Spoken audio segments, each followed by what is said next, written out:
All right. Hello, we're live. Who's on the call already? Can you hear me? Am I okay? Let's make sure the video is clear. All right. Okay. So happy Friday. Welcome to The Distance, Atlanta Track Club's online hub of resources to support you in staying healthy and active during this period of social distancing. My name is Alissa Palladino. I am a registered dietitian and also a runner based here in Atlanta. I'm currently based in my kitchen.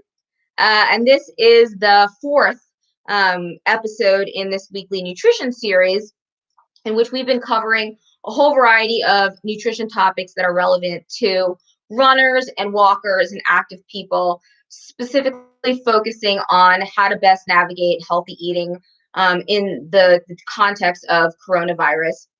So if you have not been able to tune in and have missed any of the earlier episodes and are interested in checking them out, all the videos are available on Atlanta Track Club's YouTube channel. And we've covered a whole range of topics from how to stock a healthy kitchen so that you have all the components on hand to build balanced meals. We've talked about creating an eating structure while at home, snacking smart, nutrition for immunity. And we've done some highlights on creative uses for pantry staples, which is a theme that we're going to continue today. But really, the focus of today's talk is going to be on breakfast, even though it's lunchtime. So we're going to talk about whether breakfast really is the most important meal of the day. We're going to talk about what balanced breakfast, like what do you put in there to make sure it's going to keep you energized and satisfied all morning. We're going to talk about specifically how you deal with breakfast when you are someone who exercises or runs first thing in the morning. And then we are going to do a little recipe demo featuring, once again, a quarantine pantry staple, which happens to be one of the best foods for runners. So to get started, we'll address the question, which I'm sure a lot of you have heard and are wondering. I do get asked this quite a bit. Is breakfast really the most important meal of the day? And my response to that is typically that it's at least as important as any other meal. So with breakfast, you are literally breaking your overnight fast, right? And you're setting the tone for your day. So you're giving your body the energy it needs to power through your morning, to think clearly, to be focused, to do your work, maybe to work out, to run after your kids, whatever it is that you're doing in your morning, you need energy. And that's true, as runners, as walkers, really as human beings, we need consistent fuel throughout the day. And that really starts with breakfast. But breakfast tends to be the meal that we are most likely to skip or skimp on, or just kind of grab something out of convenience when we're busy in the morning, especially when we are running out the door, trying to get to work, maybe trying to get kids out the door. So you may find yourself with more time for breakfast now than in pre-corona times. Or you may find that things are just as hectic in the morning and breakfast is still something that you struggle with. And I will be honest here that even as a dietitian, breakfast is definitely the meal that I struggle with the most to have consistently. And in part, that's because I exercise in the morning, which I'll address later on in this presentation. But there's a lot of important reasons to start your day with a balanced meal. And there's research that shows that regular breakfast eaters, compared to those who skip breakfast, are more likely to maintain a healthy weight.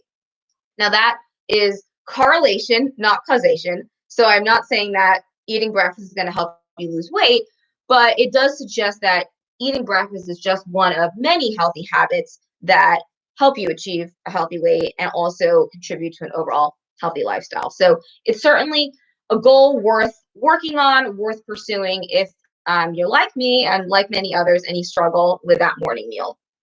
So next kind of topic to address when it comes to breakfast is what to eat in the morning, because it's not just that we're doing it, that we're eating in the morning, but what we're eating that really matters. So a lot of our traditional breakfast foods are primarily giving us carbohydrates. So when you think about toast, bagels, waffles, English muffins, fruit, cereal, oatmeal, juice.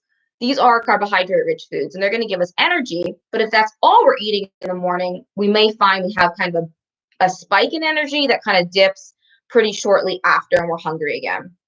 On the flip side, sometimes we have breakfast eaters that are all about the eggs and the bacon. And so if that's your go-to breakfast, you're actually getting a lot of protein and fat, but you're lacking those carbohydrates that our brains need for energy and our muscles need during exercise. So rather than kind of one extreme or the other, the key to building a balanced breakfast that's going to keep us energized and satisfied all morning long is to have a balance of all three macronutrients. So we want to have carbohydrates, we want to have protein, and we want to have fat. So the carbohydrates are going to give us energy for our brains and our muscles. And if we're choosing whole grain versions of carbohydrates, then we're getting the added health benefits of the dietary fiber. Manage cholesterol and blood sugar levels. That's going to promote regularity and digestion. So whole grain carbohydrates, and that includes fruit, is going to be a fiber-rich carbohydrate as well. And then we want to have a protein. That's going to help build and repair muscles, and it's also going to help us manage our hunger levels throughout the morning. And then finally, we want to have some fat in our breakfast because that is going to promote satiety. It's going to help with the absorption of fat-soluble nutrients, so vitamins A, D, E, and K. And of course, it's going to make our meal taste good and be more delicious and be more satisfying. So I'm going to give you kind of some examples of breakfasts that would include all three macros. So our carbs, our protein, and our fat. Before we do, I'm just going to take a quick look here at comments on the right.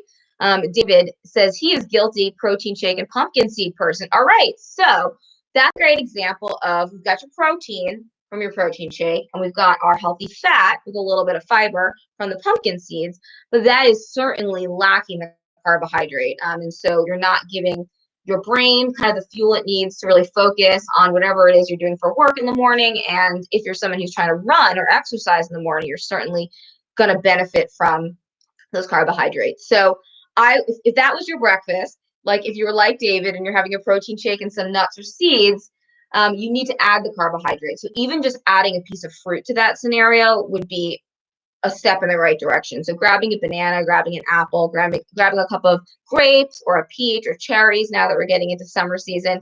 He could also do a bowl of oatmeal. He could have a handful of cereal or granola, a slice of toast. Really any kind of carbohydrate source would help balance out that breakfast. So some other examples here would be if you're someone who does just kind of grab a bagel or a piece of toast or an English muffin in the morning, you've got the carbs covered, so you've got the energy. But to make that meal last longer and stick with you longer, you're going to want to add a protein. So maybe toss an egg onto that English muffin or that toast and make it into a sandwich. Even a piece of cheese, that would boost the protein and the fat.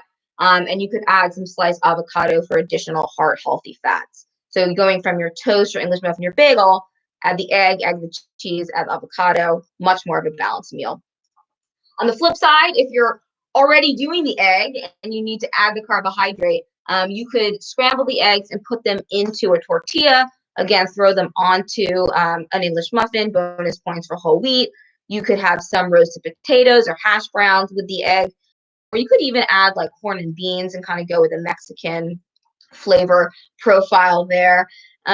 Cereal is another really common breakfast food. It is so easy to do, even if you are pressed for time in the morning. Most cereals, as you can imagine, are giving us mainly carbohydrates. So if you are someone who likes to eat cereal in the morning, it is important to make sure your milk or whatever it is that you're eating with the cereal is adding that protein. So keep in mind that most non-dairy nut milks, so your almond milk, your cashew milk, your coconut milk, typically don't contain protein. So that meal is still going to be a very carb-heavy meal and not as balanced. So you could, there's a couple options here. You could look for a plant-based milk that's fortified with, sometimes it's a combination of different proteins. Oftentimes it's going to be pea protein. So I have an example here. Silk is making this protein nut milk that has pea protein. It's got 10 grams of protein in it. Bolthouse Farms and Ripple are two other pea protein based plant milks that you could pair with your cereal in the morning and have a more of a balanced meal. If you go with dairy milk, you're going to get 8 grams of high quality protein per cup. And if you go with the Fairlife brand of dairy milk, that's ultra filtered, so it's got 12 grams of protein per cup, and it's lactose free if that's the reason you typically avoid dairy, which it is for a lot of people. And actually just regular soy milk too has 7 to 8 grams of protein per cup. So cereal, you want to pair it with milk that has protein. You can also pair your cereal, and this is probably what I would recommend for a lot of people, would be pairing the cereal with Greek yogurt or cottage cheese or kefir, which is going to be a lot higher in protein even than your dairy milks. And you can also look for cereal that's higher in protein. Some are made with a combination of different whole grains. And so when you look at the ingredients list, or actually more accurately, the nutrition facts panel, you'll see that it may have 7, 8, 9, 10 grams of protein per serving. And the cashew cereal, that brand, is a really good example of a cereal that's made with a combination of whole grains. So it does actually pack in a fair amount of protein from the cereal itself, in addition to having a lot of dietary fiber, and it tastes really good too. So those are just some ideas for how to balance out traditional breakfast foods that you're probably already eating. And one last idea, if you are kind of a grab and go breakfast person and you're typically grabbing a granola bar, depending on the bar you choose, it may have carbs, fat, and protein already. It might already be balanced. But if you're choosing more of a traditional kind of granola bar, like a Nature Valley bar or like a Nutri-Grain bar, that's going to be giving you mainly carbs. So you're going to want to pair that with some hard-boiled eggs, maybe a string cheese, maybe a container of Greek yogurt, a cottage cheese. So you're thinking about other grab-and-go options, assuming the convenience is sort of what you're going for with the granola bar. So then you're getting the carbs, the protein, and the fat. And you're going to feel more satisfied for longer. And the key there really is you want to feel energized all morning. You don't want your stomach grumbling. You don't want to find yourself mindlessly eating, which is something that we talked about a couple weeks ago. By mid-morning, if you skip breakfast, you might find yourself kind of rummaging through your pantry and grabbing snack foods that don't give you as much nutrition as a balanced planned breakfast would have. And you also might find yourself really ravenous by the time lunch rolls around, and then either grabbing something kind of out of impulse at a convenient lunchtime or overeating at lunchtime. So that balanced breakfast, eat it, balance it, kind of do a little planning around there, and start your day off on the right foot. Anybody have any questions or thoughts so far?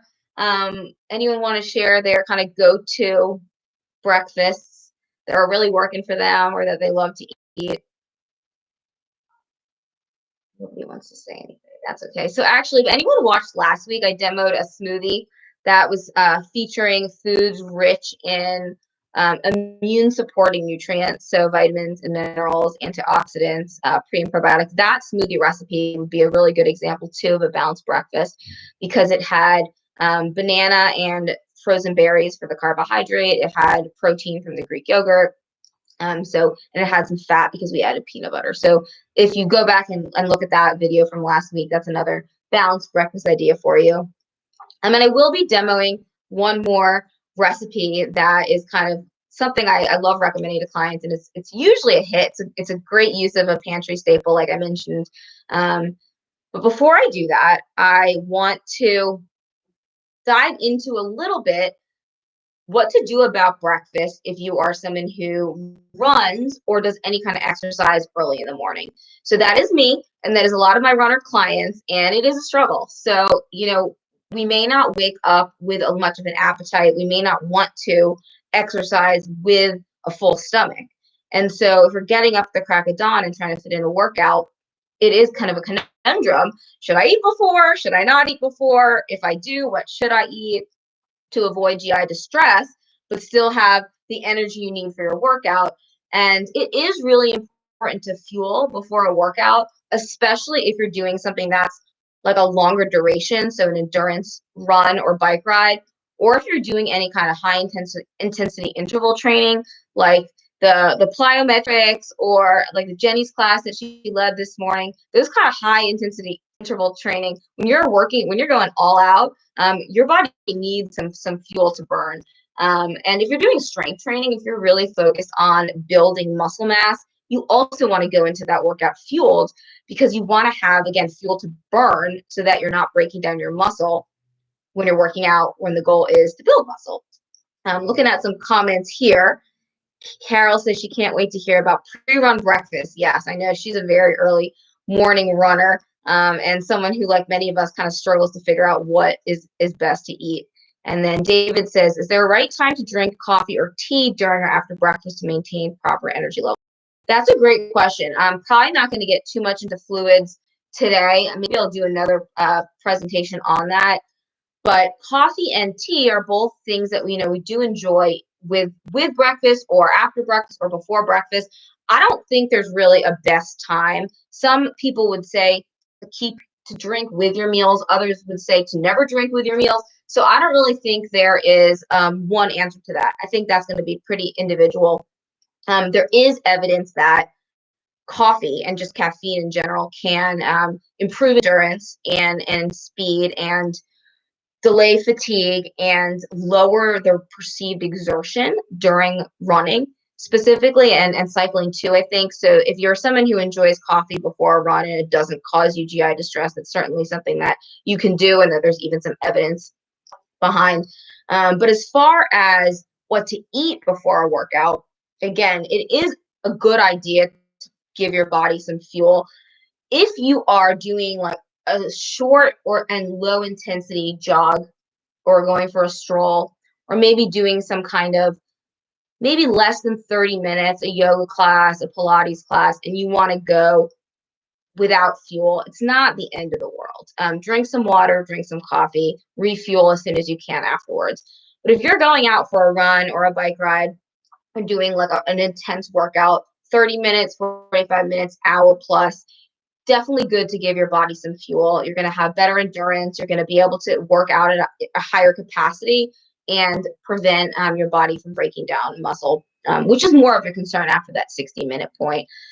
If you have a sensitive stomach and you really have trouble eating before a workout, the good news is that you can actually train your GI system to tolerate fuel. So you're going to want to start small, and you're going to want to start simple. So the closer you are to exercise, the simpler and you want your kind of pre-workout food to be, and the more you want to focus really on carbohydrates. So that pre-workout, pre-run fuel, whatever it is, whether it's a meal or a snack or even a liquid, should really be carb focused. And the simplest form of carb is just sugar. So if you really are struggling and I need the simplest form of carb that you can take in, go with something like a sports gel, or beans, or blocks, which is, it's designed to be well tolerated before and during a workout. It's literally just giving you simple sugar along with some electrolytes. So even half of this, if you are just starting out, you're doing kind of a shorter workout, would be a good place to start. Alternatively, again, for sensitive stomachs, you could go with like a fruit leather. This is the Trader Joe's brand. It's got about 20 to 25 grams of carbs per bar, depending on the flavor that you choose, but a lot of different brands make an equivalent of this. And then applesauce is kind of a runner-friendly go-to. Quick carbs, easy on the GI system. You're not sitting with a lot in your stomach when you're then heading out to your workout. And if this is brand new to you, you've always worked out on an empty stomach, start with, half the fruit leather, half the applesauce, not a big deal. And then a banana. It's actually my go-to. It's something I recommend to a lot of my runner clients. It's also got a lot of potassium in it. So that's an electrolyte that we lose in sweat. So it's definitely, that's a good source of carbs to start with. And then after your workout, that's when you want to have all those balanced breakfast ideas that I talked about. So that's when you want to replenish your muscle glycogen, which is your stored carbohydrate. That's where you're going to replenish with carbs. You're going to want to repair your muscle with protein. And then the fat is going to kind of help you stay satisfied longer, and again, make your food taste good. So yeah, your carbs something simple, and then your balanced breakfast with all three macronutrients afterwards. And of course, again, kind of a topic for a whole nother conversation would be the hydration piece. And that's going to be more and more critical as it gets hot and humid. It's certainly heating up. I made the mistake of going out kind of a little late this morning, a little after 9, and I was feeling it. So yeah, you definitely want to stay hydrated, make sure that's happening before and after those morning runs. All right. So in the final 10 minutes that we have together, as promised, I'm going to demo a really simple balanced breakfast idea that's a great use for one of my kind of favorite pantry staples to have on hand as a runner, as an athlete, as a person, and not just during stay-at-home period, but really all year long. It's such a versatile ingredient. We actually used it in the energy bites that we made maybe on the first or the second edition of this nutrition series, Oats. So oats are a whole grain. If you are needing something gluten-free, just make sure you go with a brand that's certified gluten-free, because they are naturally. It's not wheat, so there's not gluten in it. It's a great whole grain. It's got soluble fiber, so it can help manage healthy cholesterol levels. Half a cup of oats actually has 5 grams of protein in it. So that, even though it's primarily a carbohydrate, it's not completely devoid of protein either. And it's got a bunch of micronutrients. And there's so many different ways you can enjoy oats. As the weather heats up, we're probably not as in the mood for hot oats. So if that's all you've known, you may be thinking that you're done with oats for the season. You're going to pull them back out in the fall. It doesn't have to be the case, because the recipe that I'm going to demo today actually is a way to enjoy oats cold.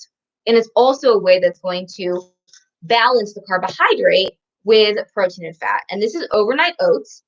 You've most likely heard of this recipe before. A couple years ago, it was all over Pinterest, and it's still a really popular breakfast recipe, in part because it can be prepped ahead. So if you are someone who's really rushed in the morning, you can actually make a whole bunch of these in single serve containers on like a Sunday. And then every single morning that week, you make 4 or 5 of them, you just grab and go. And you can add your toppings in the morning.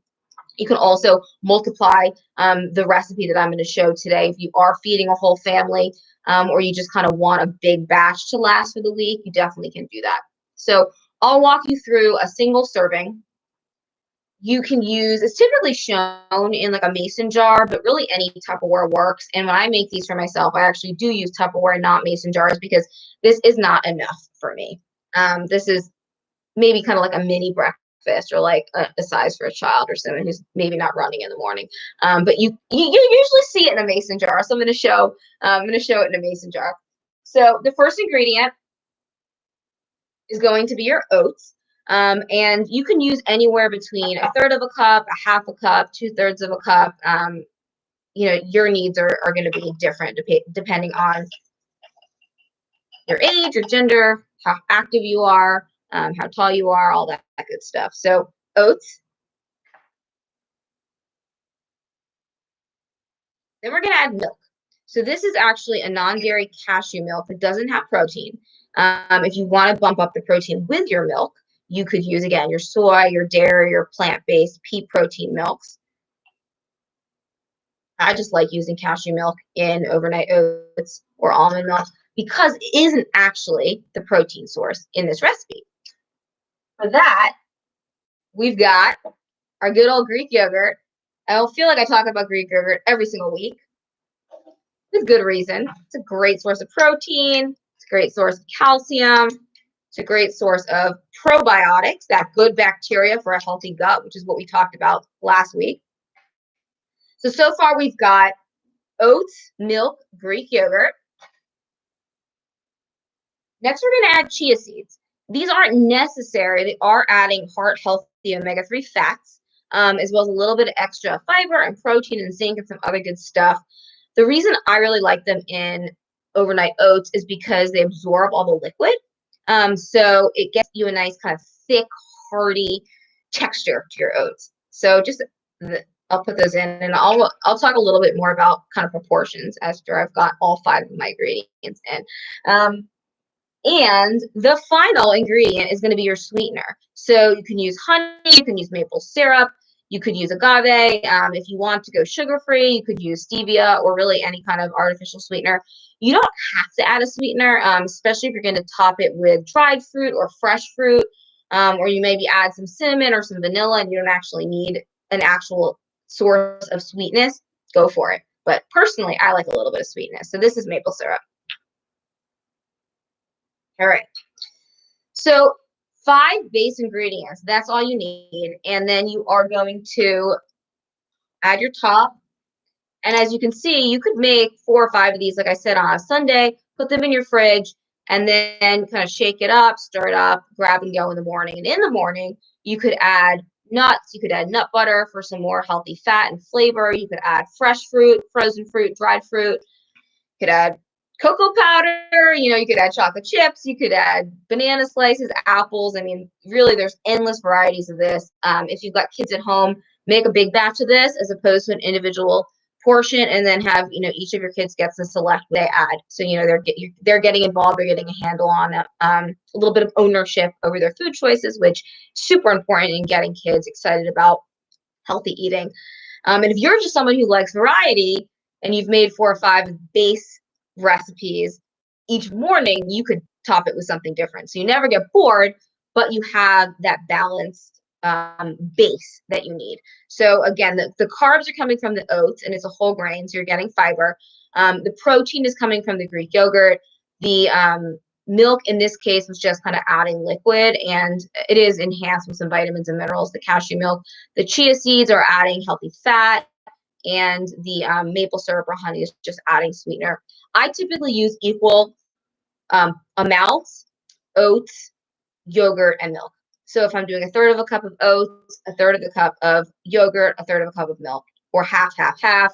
Again, if you're making a big batch of this, you could do 1 cup of each or 2 cups of each, but equal parts tends to work pretty well. Let me see what we got in the comments here. I'm wondering if any of you have tried overnight oats and what your favorite combos are.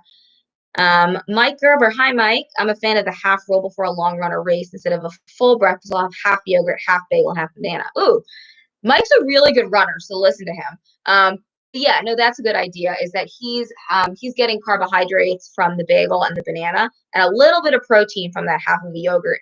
And the fact that he's eating half of each of them means he's not going to have quite as much of a full stomach during that run. But he needs probably afterwards to have the second half to refuel with those carbs and that protein. David has another question. Thanks for answering my question. Is there any difference between moderate sub 4-mile morning runs and long run breakfast you would recommend? Yes, definitely. So the shorter the run, like if you're going to be out there for maybe 30 minutes or less, it isn't even essential that you fuel. I mean, you're going to probably, most people will feel better with something, but you can get away with it. The longer the distance, the greater time you're going to be out there, the more essential it is to fuel, because you're going to burn through whatever stored carbohydrate you have in your muscle, glycogen. Really within that hour, you've burned through it. So if you want to have more endurance and have more energy for longer and delay that fatigue, you do want to have that fuel beforehand. For a run that's going to be about 45 minutes, an hour, and you just want to stick with some of the simple carbs that I discussed, the banana, the applesauce, the fruit leather, that'll probably get you through. If you're marathon training or even half marathon training, you're going to have to step it up a bit and have a greater serving of carbohydrate, and maybe even pair it with a little bit of protein so it'll stick with you longer. And then you might have to work on getting up an hour or so before your run if you can't run with it in your system. So, a couple frozen waffles with a smear of peanut butter, maybe half of a bagel with a little bit of peanut butter. But yeah, you're going to have to step up your pre-run fueling the longer you intend to be out there, plus thinking about fueling on the run as well. Marty, hi Marty. How about almond butter and banana slices on flax and fiber bread? I eat that sandwich many mornings, but not much of it before a run.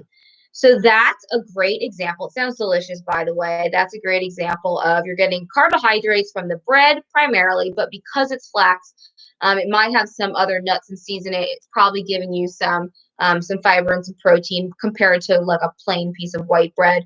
Almond butter is going to give you some healthy fat, a little bit of fiber, a little bit of protein, and the banana is really just giving you carbs as well as some really important micronutrients, including that potassium. that breakfast would be awesome. It's not quite as high in protein as, a breakfast that maybe had some Greek yogurt or some eggs. You could maybe add a glass of milk to that if you wanted to boost the protein. But yeah, that sounds like a really good balanced breakfast. It might be a bit much if you're going out for a run at like 6 a.m. or 7 a.m., depending on how sensitive your GI system is. So you'd have to kind of feel that out. Maybe just have half the sandwich or one piece of bread. That would be a great pre-run meal for like a longer marathon training run for sure.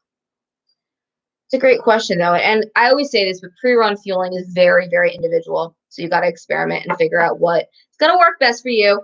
We're right at 12:30. So I'm going to close now. I want to say thank you for everyone who tuned in live. If you're watching this video after the fact, also thank you. I hope regardless you learned something. If you're not currently eating breakfast, I hope I encouraged you to maybe give it a try. Set it as a goal. Start small. If you are currently eating breakfast and you realize your breakfast isn't as optimal as it could be, I hope you'll take some of these considerations as to how to balance it. Add a protein to your carb, add a carb to your protein. And if you are working out or running first thing in the morning, I hope you have some new ideas as far as how to fuel so that you have energy during your run, and then making sure you're having that balanced breakfast. Any of those ideas we discussed after the fact. Tune back in next week at noon. I'll be live here again. And every single morning on Atlanta Track Club YouTube channel, 7 a.m., the staff is leading really awesome workouts that are not running workouts, that are, things to get you thinking outside the box and moving early in the morning. Lots of great resources here. So come back often and have a great weekend, everyone.